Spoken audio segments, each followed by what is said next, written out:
artists, welcome to Art This Week. I want to remind you that the virtual gallery is up on the specialist page under our art specialist contacts. So go ahead and check that out. Many of you have been sending me your artwork and I try to post it within hours of receiving it. So they are up on the virtual gallery. It's a chance for you to see what your peers are doing, a chance for you to see your own art and be able to show your friends and family. And if you haven't sent me any artwork yet, please do, because it's so nice to see many of the schools represented. And I think there's a couple schools that I still haven't received artwork from, and I would love to have all 9 of our Goleta schools up on the virtual site. So represent your school and send in some artwork. It just needs to have your name, your grade, and your school name. Okay, so today we are going to be talking about another element of art, which is form. Form is three-dimensional artwork, so something that actually has volume, such as a sculpture, or it's the illusion of volume or 3-dimension. We talked a little bit about this when we used value to show form, when we worked in our sketchbooks a little bit before doing our still lifes. Do you remember when we created a cube and used our hatching and cross hatching or shading to show form?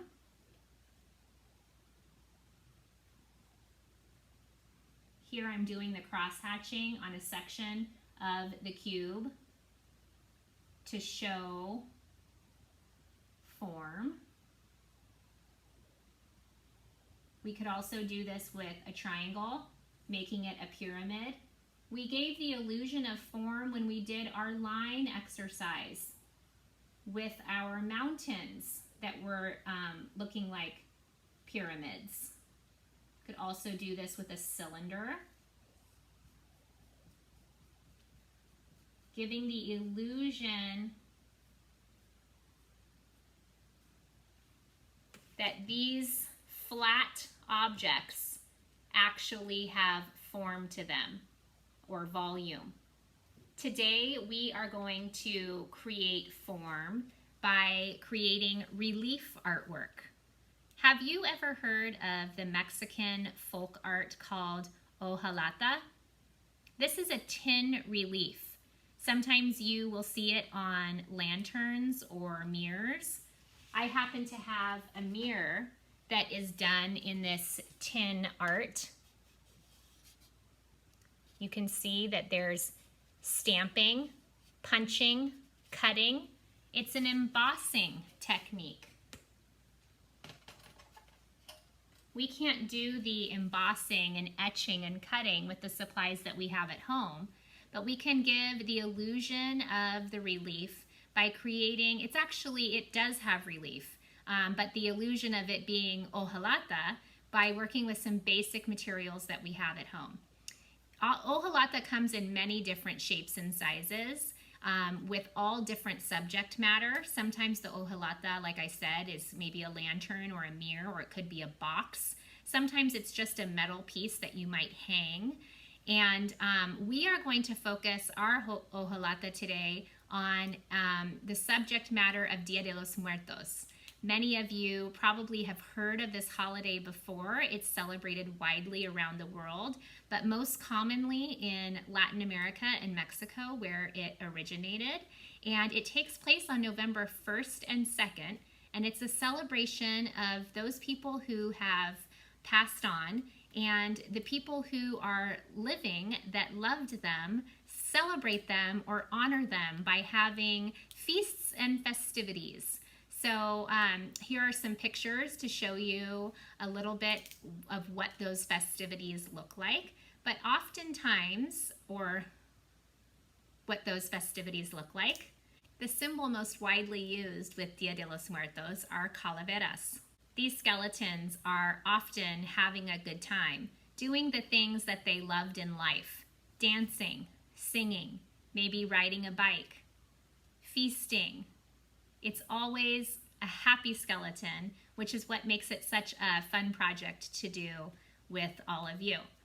We are going to be focusing on Dia de los Muertos as our subject, but if you would like to create something else with your relief art, then you may do so, of course. You are the artist. And I brought an example.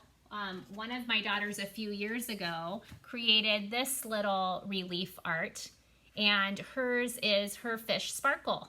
So this is her little fish, and she did some water here, and her age was much younger than you guys, but I just wanted to show an example that you could do something else in the subject matter instead of calaveras. So to get started, you are going to need a cardboard box. I grabbed some cleaning supply box that I didn't need anymore. So you'll need some sort of box, and it doesn't really matter the size of it. It'll just determine the size of your artwork. So if you have a cracker box, oatmeal box, a cleaning product box like this, just make sure it's okay to use the box. So first check with an adult. You will also need a pair of scissors so you can cut the box and make it just a flat rectangle that we need for this piece of art. You will also need a bottle of glue. If you don't have a bottle of glue and you only have a glue stick, I'm going to tell you a way that you could do this with string and a glue stick, but I am going to demonstrate today with a bottle of glue. So if you have that, then get that out as well, and then you'll need a pencil. So get out your supplies and we will get started. So the first thing we're going to do today is take our box apart because we want a nice flat piece of cardboard to use. So usually there's a little spot in the box where the two pieces that come together have been glued, and you can usually just separate that with your hands. You don't actually need to cut it. And then you can choose a rectangle to cut out. And I'm going to choose this size. It's about the size of a box of oatmeal or a really small cracker box. But you can choose whatever box you have available. It could even be a really small piece of art. The only thing about that is the glue tends to run a little bit, and so your designs can't be as intricate or detailed the smaller your piece of your surface is. Okay, so you should have a piece of cardboard that looks like this, and you're using this side of it, and that's just so that you can see the design that you're going to create. I am going to create a skull, and here's an example. And I am going to walk you through how to draw the skull, and then you are going to get to decorate it however you'd like. In this one, I wound up doing a border that I decided not to put glue on. And you can see, just so you get an idea of what we're doing here, maybe if I hold it like this, you guys can see there's a little bit of relief to it. It's pretty hard to see because the glue dries clear. But what we do is we draw on our shape, and then we cover all of those lines with glue, and we let it dry so that it creates a relief. So there's texture. I actually did 2 layers, so this dried in a day. I did it, and then I put it outside in the sun just to speed up the drying. And then once it was completely clear and you couldn't see the white anymore, I did another layer on top to just add a little bit more relief to it so that it is raised a little bit above the cardboard. So let's start with the basic shape of the skull. And if you do want to do a border, like I said, I decided not to use the border on mine because it got too close to the edge, and the glue was going to start to run together, and it would take away the relief on mine. So we're going to start with about 2 fingers from the edge. If you are working with a really big box, like a cereal box, then you could put more fingers so that you could create a border around yours. And if you wanted to just do 1 finger so that you are really close to the edge with your skull, you can do that as well. I think I might do that. I'm going to start with 1 finger, and I'm going to go halfway up the page, or a little bit more than half, to start the first dot, and then the same thing on the other side. So about a little more than halfway up the cardboard, a little dot. and some of you have drawn skulls before, so you might even have an idea of how you would like to draw your skull, and I'm going to leave it up to you. If you already have an idea of how you want to draw it, then go for it. This is just if you'd like a little guidance. The next step is the cheekbones of the skull. So we're going to do kind of like a C shape, and on the other side, a backward C. These are the cheekbones.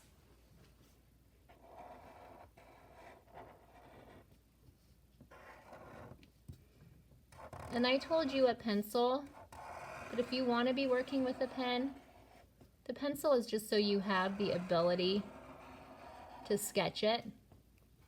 The pen is nice because you can easily see it for the glue, and no one's going to see this cardboard because we're going to put tinfoil over it.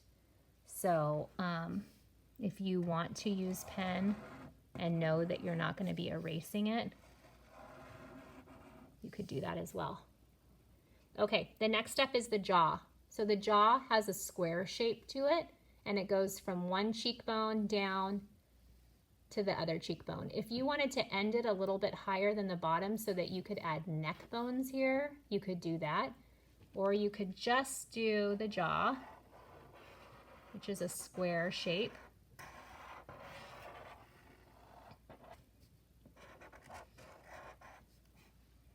My pen is running out. I'm gonna grab a new one. The next step are the two eye sockets, which are above the cheekbones and are pretty large. We want to leave room on the forehead for a design. And now that you've seen some of the Dia de los Muertos art, you can see that the designs happen all over the skull, but the forehead is a nice canvas because there's a lot of space there. The next step is the nose. This is kind of like an upside down heart.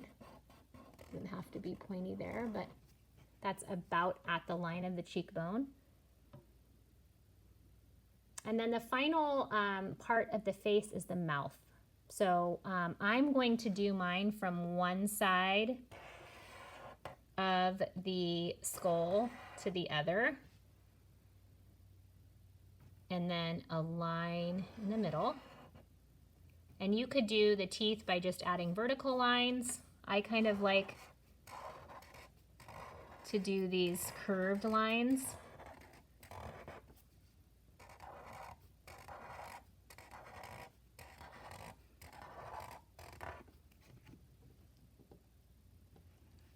And that's my basic skull.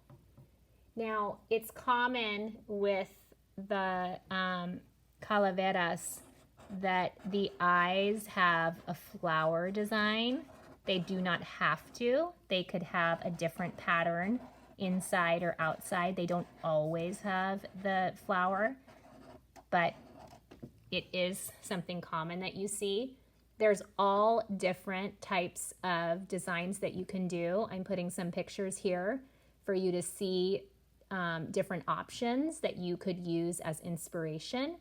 So go ahead and pause the video if you need to so that you can do some different designs that speak to you, or you could always use your imagination and come up with whatever you'd like.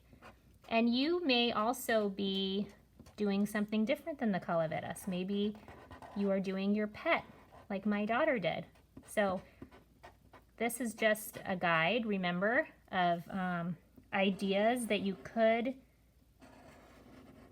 use for your art, but could also just be a way to inspire you.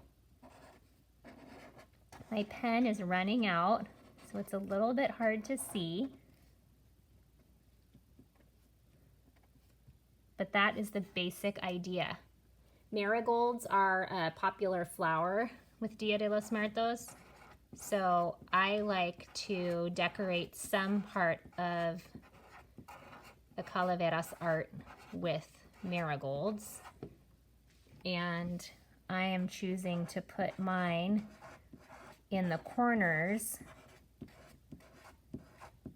And I don't know if you remember what marigolds look like, but they're orange and yellow and they have a lot of petals on them.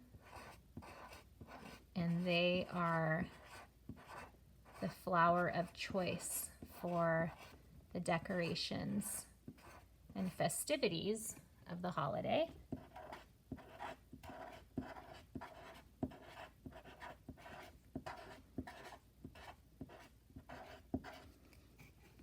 Okay, so once you have all of your designs on your skull, and you could go much more beyond what I've done here, then you're going to grab your glue. So if you need to pause this and continue working, you may do so. Here is what I'm going to recommend, is that when you start to get really detailed in small spots, the glue that you're now going to put on these lines begins to run together, and it might not give you the relief that you are hoping for.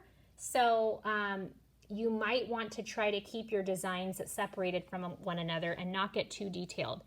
But with all of these things, you could do multiple pieces of art. So if you try it out and get a feel for it, you could then try it again and do something different on the next one. So now I'm going to squeeze the glue out, and I'm just going to keep my hand moving as I follow the lines. And if I need to pick it up or stop, I just stop squeezing.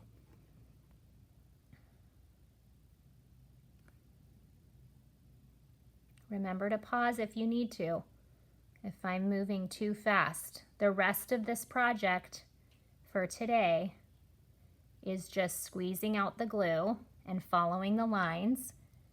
And then this needs to sit in a space where it can dry. And like I said, it takes about a portion of the day, a good portion of the day. So maybe a half a day. So somewhere where it can be still and not bumped, where someone gets glue all over them,